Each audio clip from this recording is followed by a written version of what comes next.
साथियों नमस्कार। उम्मीद है आप लोग बहुत ही अच्छे और स्वस्थ होंगे। सर्दी भी काफ़ी है, इससे भी बचे हुए होंगे। मैं आपसे दो एक बात पूछना चाहता हूँ। एक बात ये कि व्यक्ति बड़ा किससे बनता है? क्या जाति से, क्या धर्म से, या गुण और अपने स्वभाव से? दूसरा, हम अपने माता पिता का सम्मान कितना करते हैं? जब तक अपने माता पिता कमाते हैं तो हम उनका ध्यान रखते हैं, लेकिन जैसे ही वो बुजुर्ग हो जाते हैं हम उनकी कमाई को तो ऐंठते हैं, कमाई का तो भोग करते हैं, पर उनके प्रति सेवा और समर्पण हमारा घट जाता है। ऐसा क्यों होता है? ऐसी ही दो रचनाएं मैं आपके सामने पेश करना चाहता हूँ। एक रचना खीस के लड्डू, जो मेरी खुद की रचना है, जिसे सिरसा की साहित्यिक संस्था ने उन्हें सांत्वना पुरस्कार दिया था, जिसमें रूपदेव गुण जी, शील कौशिक जी, शक्तिराज जी और भी कई सारे सम्मानित साथी हैं। और दूसरी रचना गंदी आदत, आदरणीय राम कुमार आत्रेय जी की मैं आपको सुनाऊंगा। और आपको दोनों ही रचनाएं कैसी लगी, इस विषय में आप अपनी राय, अपने विचार कमेंट बॉक्स में लिख कर दें। तो सुनते हैं लघु कथा खीस के लड्डू। योगेश दत्त को प्राध्यापक के रूप में ज्वाइन किए सप्ताह ही हुआ था। सौभाग्य से आज गाय ने बच्चिया को जन्म दिया और स्कूल में मित्रों ने बातों बातों में कह दिया, अरे दत्त साहब, ज्वाइनिंग की पार्टी शार्टी दे दो, अब तो घर में दो दो खुशियाँ बरसी हैं। योगेश ने भी पत्नी से बात करके मन बना लिया कि क्यों न सभी को खीस के लड्डू खिलाए जाएं। बाजार की बनी नकली मिठाइयाँ तो खूब खाते होंगे। योगेश के एक नए मित्र शेवाराम ने सलाह दी कि कुछ ब्रेड समोसे आदि दुकान से आ जाएंगे और मिठाई घर की, बस कम खर्च में अच्छी पार्टी जम जाएगी। सेवाराम इस विद्यालय का सबसे होनहार और जिम्मेदार अध्यापक था। अपने आदर्श गुणों और स्वभाव के कारण सबके लिए सम्माननीय भी था। उम्र भी यही योगेश से करीब 2-4 वर्ष ही बड़ा रहा होगा। तय समय पर पार्टी जम गई। सभी ने योगेश जी का धन्यवाद किया और अपने अपने घर लौट गए। योगेश भी अपने घर आ गए। आप आ गए, पार्टी कैसी रही? मुस्कुराते हुए पत्नी ने पूछा। बहुत अच्छी, सब तुम्हारे बनाए लड्डुओं की प्रशंसा कर रहे थे। योगेश ने पत्नी के गाल पर चिकोटी काटते हुए कहा। लेकिन उस सेवाराम को तो तुमने लड्डू नहीं? पत्नी ने संदेह से पूछा। अरे पागल समझती हो? तुमने याद दिलाकर ठीक किया। मैंने भी बड़ी चतुराई से कह दिया, माफ करना सेवाराम, पत्नी से भूल हो गई और लड्डू कम रह गए, और फिर तुम पर थोड़ा बनावटी गुस्सा किया, बस। योगेश ने पत्नी को बड़ी चतुराई से समझाया। तुम ऐसे ही हो, किसी को भी उसकी जात पात देखे बिना कुछ भी खिला पिला देते हो। पिछली बार देखा था ना, उन मजदूरों को आपने गाय के दूध से बनी चाय ही पिलाई थी और गाय ने ठीक 10 दिन तक दूध नहीं दिया था। कितना परेशान करती थी। पत्नी ने अपना तर्क पेश किया। अरे यार, मान तो लिया तुम्हारा आदेश।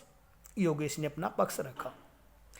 अच्छा, तब उन्होंने कुछ तो कहा होगा? उत्साहित पत्नी ने बात को कुरेदते हुए पूछा। हाँ, कह रहा था बच्चों की माँ के हाथ में जादू है, जो लड्डू इतने स्वादिष्ट बनाए हैं। परमात्मा करे आपके घर में यूं ही खुशियां आती रहें और हमें लड्डू मिलते रहें। पर उसने लड्डू बिना खाए ऐसा कैसे कहा? अब पत्नी ने कुछ तेवर बदले। ऐसा इसलिए कहा क्योंकि मैंने अपने हिस्से के लड्डू अपने हाथों से उसे खिला दिए थे। योगेश ने बड़ी विनम्रता से कहा। मेरे मना करने के बाद भी आपने ऐसा क्यों किया? पत्नी ने सारा गुस्सा उन पर उड़ेल दिया। क्योंकि तुम्हारी नज़रों में उसकी जाति छोटी है, पर वह आदमी छोटा नहीं है। मैं इतिहास नहीं दोहराना चाहता। और फिर उसका निर्मल हृदय, मासूम चेहरा बार बार मेरी आत्मा से प्रश्न करता, मुझे धिक्कारता। योगेश ने अपनी सफाई दी। तुम्हें तो धर्म कर्म का कुछ ख्याल ही नहीं। बस अब देखना गाय का हाल। पत्नी के गुस्से में भय और चिंता समाई थी। जानती हो, जो रोज पार्टी पार्टी कहते थे, सब के सब खा पी कर रूखा सूखा धन्यवाद करके चलते बने। लेकिन सेवाराम की आंखों में भाई जैसा आत्मीय स्नेह था। उसके चेहरे पर संतोष और कृतज्ञता झलक रही थी। वह बार बार बच्चों को आशीष, गाय के लिए दुआएं दे रहा था और तुम्हारे बनाए लड्डुओं की प्रशंसा करते करते थक नहीं रहा था। मैंने उसके हृदय में सच्ची इंसानियत और अपनापन महसूस किया है। कहते कहते योगेश का गला रुंध गया और आंखें भर आई।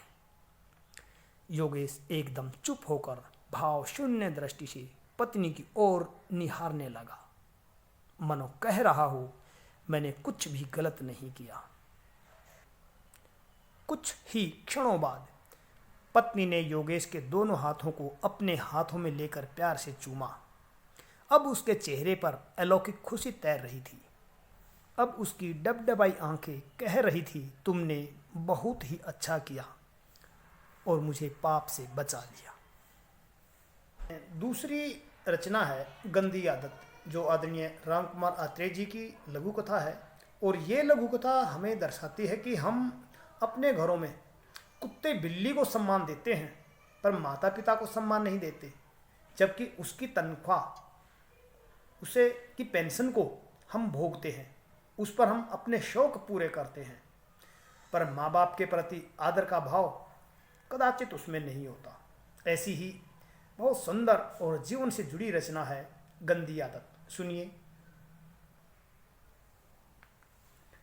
मित्र के निमंत्रण पर जब मैं पहली बार उसके घर पहुंचा, तो सबसे पहले एक कुत्ते की भौं भौं भौं ने मेरा स्वागत किया। फिर मेरे लिए गेट खोला गया। दिल को दहला देने वाली ऐसी भौं भौं को अनसुना कर मित्र मुझे अपना मकान दिखाने लगा। मकान थोड़े दिन पहले ही बनकर तैयार हुआ था। मित्र ने बताया था कि पिता की रिटायरमेंट का पैसा काम दे गया, जो कि फिक्स्ड डिपॉजिट के रूप में जमा था। पूरे 400 वर्ग गज में बना था वह मकान, बहुत ही सुंदर, बहुत खुला। एक बात मुझे समझ नहीं आ रही थी, वह यह थी कि चमचमाती स्टील की एक कटोरी मकान के उत्तरी कोने में, दूसरी दक्षिण वाली दीवार पर सटा कर रखी थी। एक कटोरी गैलरी में रखी हुई थी। इसी प्रकार मकान के पीछे उत्तर दक्षिण दिशा में एक एक और कटोरी रखी हुई थी। अपनी झिझक पर काबू पाते हुए मैंने मित्र से पूछ लिया, मित्र, ये कटोरियाँ जो मकान में रखी हुई हैं, किसी तांत्रिक ने रखवाई हैं क्या? मित्र मेरा प्रश्न सुनकर जोर से हंसा। मैं उसकी हंसी सुनकर खुद में सिमट कर रह गया। सोचा मुझसे कुछ गलती हुई। तब तक मित्र बोल उठा, भाई, कुत्ता मकान के चारों ओर घूमता रहता है। ये सब कटोरियाँ उसके लिए हैं। एक में दूध, दूसरी में पानी, तीसरी में रोटी, चौथी में बिस्किट और पांचवी में विशेष टॉनिक। जब हम दोनों गैलरी में फोल्डिंग सैया पर बैठे मित्र के पिता के समीप से जा रहे थे, तभी उनके पिता ने मित्र से कहा, बेटा, बहू से कहना कि एक कप चाय मुझे दे दे। चाय पीने को बहुत मन कर रहा है। सुबह से चाय नहीं मिली ना आज मुझे। ठीक है, चाय भिजवा दूंगा, मित्र ने बड़े रूखे स्वर में कहा था। जब हम ड्राइंग रूम में चाय पी रहे थे तो मित्र ने कहा, यार पहले एक कप चाय पिताजी को भिजवा दो, वे चाय मांग रहे थे। इस पर मित्र बोला, चाय के लिए उन्हें मना थोड़े ही करना है, उनकी तो गंदी आदत हो गई है, बार बार चाय और खाने को मांगने की बहुत गंदी आदत लग गई है। उन्हें याद ही कहाँ रहता है दिन में कितनी बार चाय पी। आप चाय पिएं, उनकी चिंता ना करें, उन्हें तो गंदी आदत है बार बार मांगने की। मित्र ने कहा, मैं चाय जरूर पी रहा था पर मुझे उनकी चाय बेस्वाद लग रही थी। मित्रों, एक ये कहानी है आदरणीय रामकुमार आत्रेय जी की कि हम पिता से ज़्यादा उस कुत्ते को सम्मान दे रहे हैं, उसकी चिंता कर रहे हैं क्योंकि वो घर की रखवाली करता है। लेकिन हमें सोचना चाहिए उस पिता ने भी तो हमें सींच कर अपनी मेहनत से यहाँ तक पहुँचाया है। आज हम जिस मुकाम पर हैं वो हमारे माता पिता की वजह से ही है। इसलिए हमें अपने माता पिता का दिल से सम्मान करना चाहिए। कभी ऐसा काम नहीं करना चाहिए जिससे उनका मान सम्मान आहत हो। आपको मेरी ये दोनों रचनाएं कैसी लगी, इस विषय में अपनी राय ज़रूर दें और अपने चैनल को देखें, सब्सक्राइब करें, लाइक शेयर करें और फिर मिलते हैं। तब तक नमस्कार, धन्यवाद।